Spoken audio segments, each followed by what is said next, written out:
سلامونه دوستانو، ګوډ ناخت، شپه مو په خیر. راځئ دوستانو چې په یو درې ښایسته الماني جملو باندې مو ونازومه.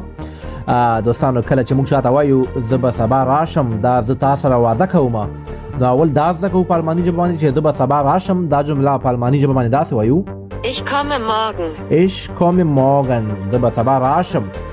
وای بله جمله دا ده: زه تا سره ژمنه کومه. دا زه تا سره ژمنه کومه، نو دغه جمله په الماني ژبه باندې داسې وایي دوستانو: Das verspreche ich dir. Das verspreche ich dir. verspreche وایي وعده ته، وای دغه زه تا سره وعده کومه.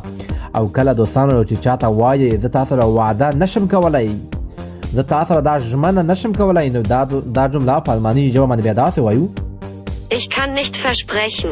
Ich kann nicht versprechen. یعنی زه وعده ژمنه نشم کولی. دوستان دا کولی شي دغسې ښایسته جملې، لغتونه او ډېر الماني ژبې معلومات زما د ټیک ټاک او د یوټیوب څخه زده کړئ. اکاونټ فالو کړئ، کمنټونه وکړئ، لایکونه ورکړئ. ډېر زیات هم